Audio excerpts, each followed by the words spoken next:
A new study of married couples finds spouses genuinely resemble each other on exactly 2 personality traits out of 6. A viral trend out of South Korea called dopamine sites lets you fill a shopping cart and track a fake delivery courier. All the anticipation of buying something, none of the money spent.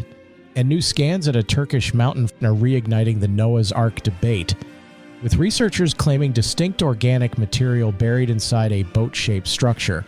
The show for people who want to know what else happened today besides whatever everyone is currently furious about. I'm Keith Conrad. Let's get into it.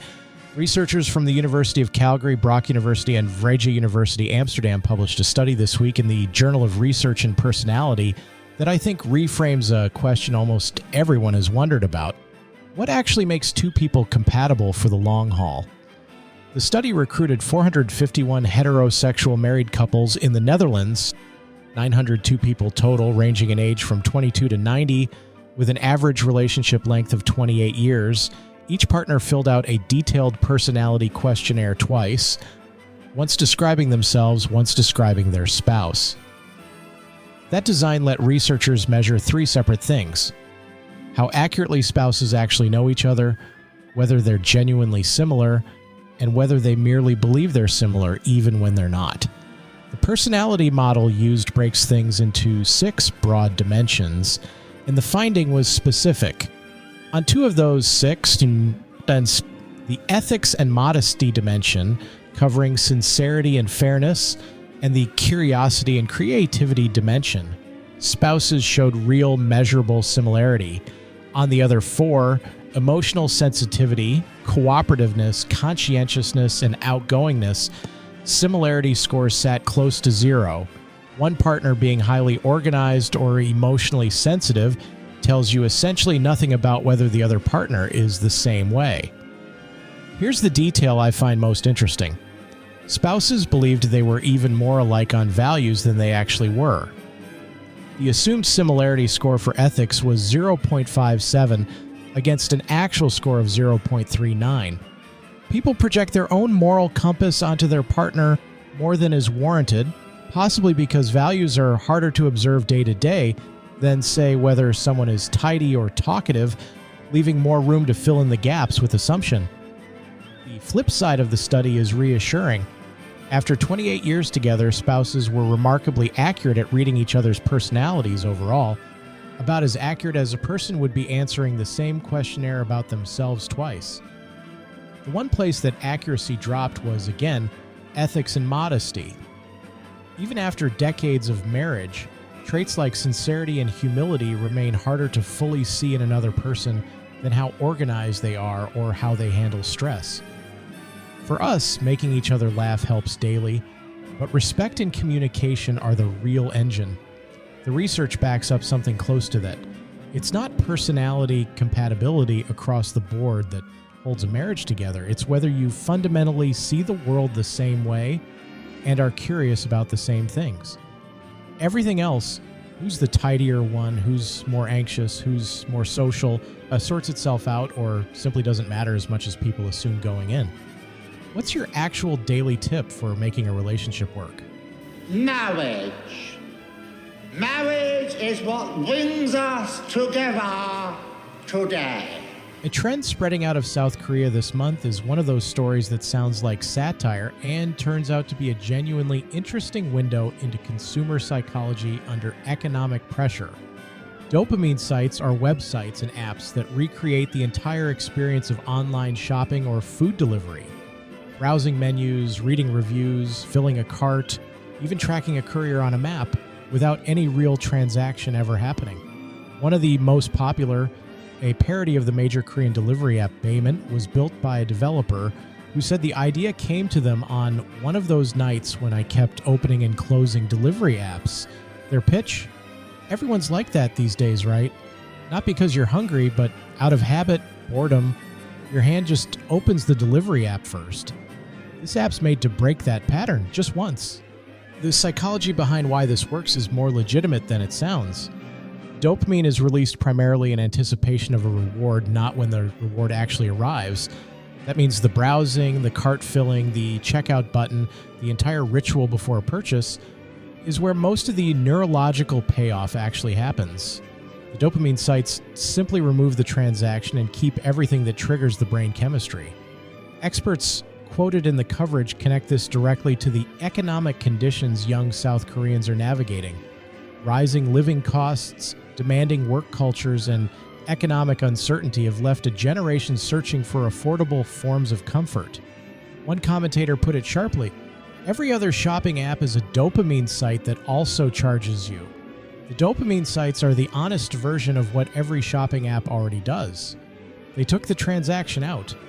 If you need to fake shop for the dopamine hit, there's something worth examining there. And I want to be fair to the other side of that. There's a version of this that's genuinely healthy. Someone managing a real financial constraint by finding a substitute that satisfies an urge without the bill. That's arguably smarter than impulse buying things you can't afford. The thing worth examining isn't the coping mechanism. It's the question of why the urge is there so persistently to begin with, and what it's actually standing in for. Have you ever found a fake version of something that actually scratched the itch? And what did that tell you about what you actually wanted in the first place? Yes. I want to go shopping. Me too. New ground-penetrating radar scans at a site in eastern Turkey are reigniting a debate that has been running in one form or another since the 1800s. The formation in question is a boat-shaped rock structure near Mount Ararat, roughly 515 feet long, a length that researchers note corresponds closely to the dimensions described in Genesis using ancient Egyptian cubits. Researchers using radar and soil sampling claim to have found a series of underground corridors and a striking soil difference. Roughly 3 times more organic matter inside the formation than in the ground immediately outside it. To Jones, that distinction points toward either ancient biological material or man-made substances preserved within the structure, rather than the formation simply being an unremarkable part of the mountainside. Researchers are careful to note they are not claiming to have found an intact wooden ship. They're looking for residual decayed traces. No definitive wood artifacts or man-made objects have actually been excavated. Mainstream geologists remain skeptical, with many maintaining the formation is a natural feature made of iron-rich rock. Further core drilling is planned for later this year. Even with irrefutable proof, some people are going to see Noah's Ark and other people are going to see a boat-shaped rock. This connects pretty directly to the alien disclosure conversation we've been having. Proof doesn't function the way people imagine it will. A finding this contested layered onto beliefs this deeply held won't resolve cleanly even with better data. People will interpret the same radar scan through whatever framework they already hold. And as I said about the aliens, you'd still have to pay rent. Whatever this turns out to be, Monday morning arrives exactly the same. What would it actually take to change your mind about something you currently believe deeply? Not a hypothetical. Name the actual belief and the actual evidence that would move you. And do you think that threshold is realistically reachable, or is it more of a formality? Good God. Yes, that's just what the Hebrews thought. Episode 9 of the Titanic series on side quests covers the rescue. The Carpathia's race through the night, and the Californians sitting close enough to help and not responding. If you haven't caught up yet, this is the episode that will genuinely make you angry. Free condensed version for everyone, extended cut for paid subscribers. Find side quests wherever you get your podcasts or visit newsidequest.com. Bravo! That'll be hard to top. I pity the next tale of interest. The San Andreas Fault has reached its highest stress level in 1,000 years, according to a new study out of the University of Hawaii. I know the feeling, San Andreas Fault. I want to add that I have no specific plans in response to this information, but I am noting it. These unfortunate people here will be instantly killed. This circle, which I am sad to say we are in, will experience a slower, considerably more painful death. Good Lord. Boston bars are reportedly being drained dry by Scottish soccer fans in town for the World Cup, with multiple establishments reporting unprecedented demand. When Boston is telling you that you're drinking too much, you have truly reached a new level. Boston has a reputation in this department. For them to be impressed is genuinely notable. Newsflash, you can't drink and then come to work. You're not airline pilots. A new doomsday formula calculates that humanity has approximately 17,000 more years before extinction. And this is good news, all things considered.